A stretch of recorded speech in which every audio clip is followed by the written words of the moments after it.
The US political system is decentralized, and because of the need to win votes, it goes through emotional phases.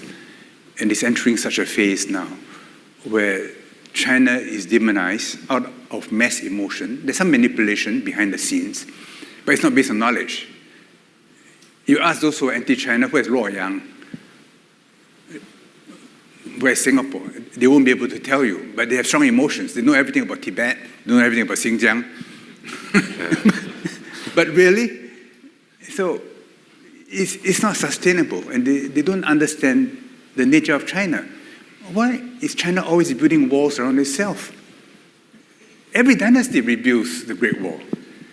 And even today, capital markets, Hollywood movies, COVID, China is constantly building walls around itself because it is happy in its own homogeneity. It has a very different nature from America. But the Americans think that China wants to displace them as top dog in the world. And because of that, it's trying to contain China, even pull it down, if possible. And my fear is it may exhaust itself in the process, and I don't think it will succeed. You take this latest move to impose 100% tax on EVs. I mean, the Qing dynasty did that right in the 19th century. And the result was the world passed it by, and within a few decades, its position plummeted in the world. That's the danger of shutting out the world. The Europeans can't do it, not the Germans, so they said, no, we will rise to the challenge of China.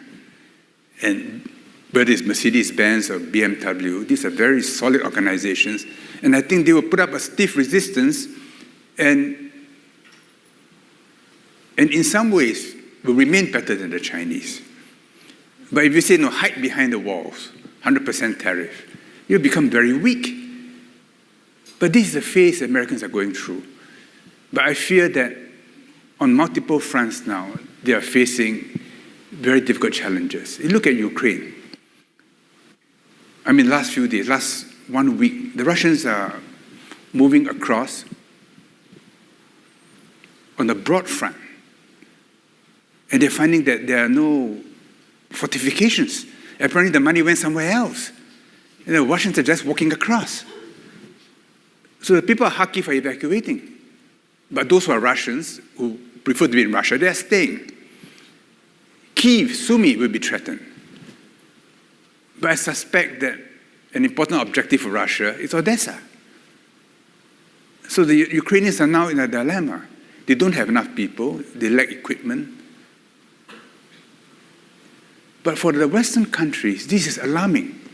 Because in the last 2-3 years, everything to defeat Russia.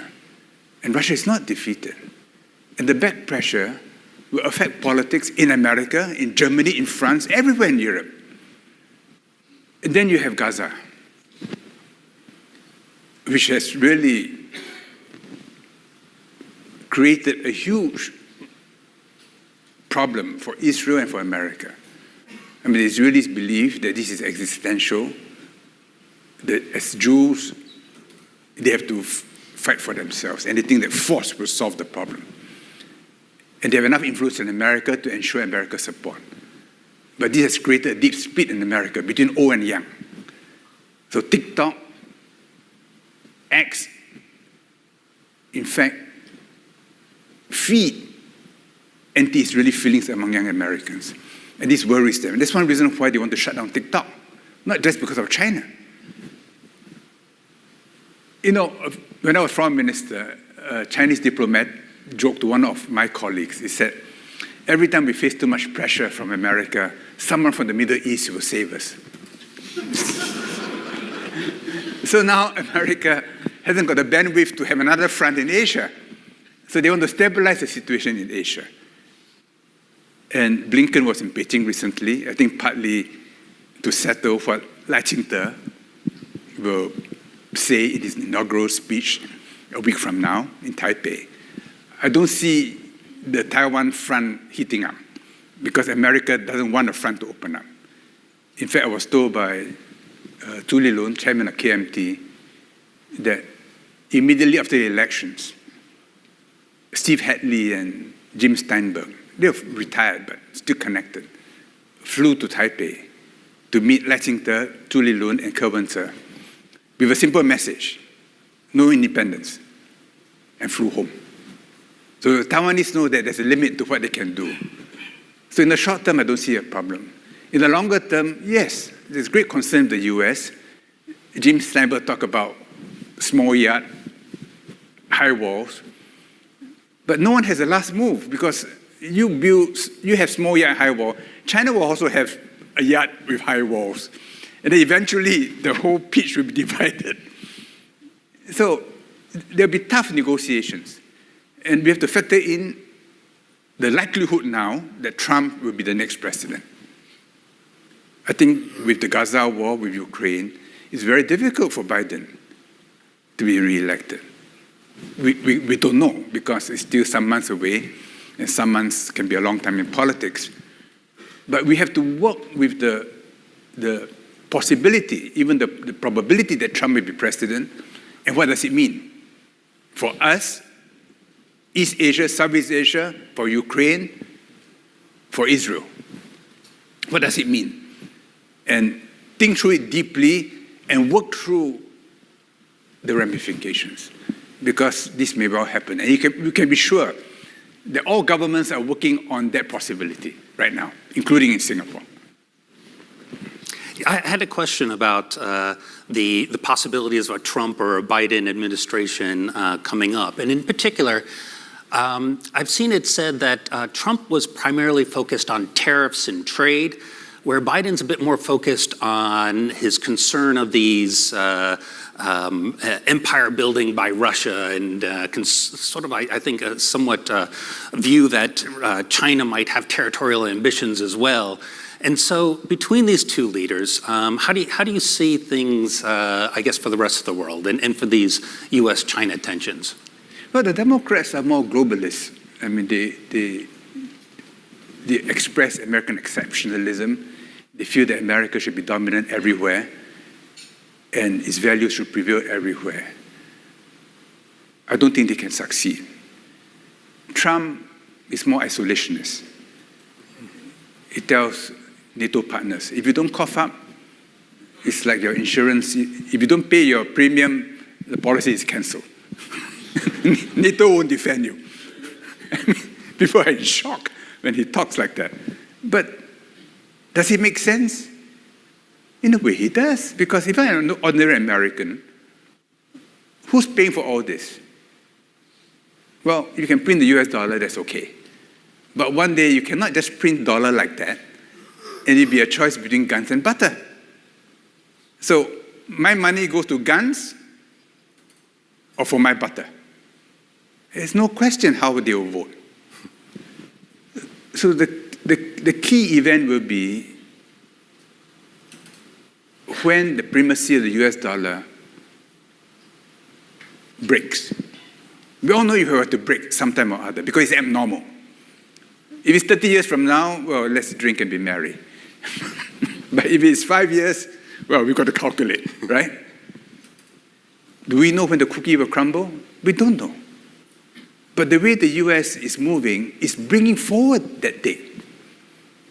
I mean, they try to control countries by sanctions. And if you are subject to sanctions, it's no joke.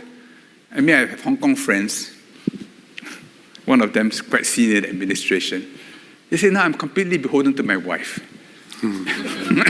I can't have a credit card, I don't have a bank account. All my assets are with her, I better be nice to her. So if you're under sanctions, it's no joke. So when they threaten the ICC, you put out an arrest warrant on Netanyahu, will go after you and your family members. A number of US senators have signed that. So of course the ICC has to stand up to it. But I'm quite sure privately, they will say, this is a serious matter. Not just me, but also my entire family. Then how do I operate? But how long can you pursue this cause? So last night, yesterday, India signed an agreement with Iran to open up a new corridor from Chabahar to the Caspian to Central Asia. Now, Chabahar was used by the Indians to supply the Northern Alliance in Afghanistan. With US support, they closed one eye. But now the US have moved out from Afghanistan. India is left without a capability in Asia. So strategically, they need access. And the US said, we will sanction you. I don't think the US can afford to sanction India because they want India to side with them against China. The Indians know it. The Indians are playing a very clever game. They say, well, we are buying arms from Russia. We're selling arms to Russia. We'll have access to Iran. And do your worst. I don't think the US will dare to do its worst. And everywhere now, the US will find countries standing up to them. So you can no longer contain Iran. You can't contain North Korea with Russia as a member of the Security Council refusing to vote to continue the surveillance facility on North Korea. So this is the kind of situation we're entering. And it's a bit strange. Last night, I do not know whether you read your report this morning. Blinken was in Kiev. And he went to an underground bar, literally underground bar, to strum the guitar and sing Neil Young's Living the Free World. And it's all over the internet now. Why did he do that? There's war going on around him, I thought it's very strange. Something is happening. So we better be very alert. We're entering a great transition. US, China is part of it. India is part of it. Middle East is part of it. Ukraine and Gaza are certainly a part of it. And one way or another, it will affect us in Southeast Asia.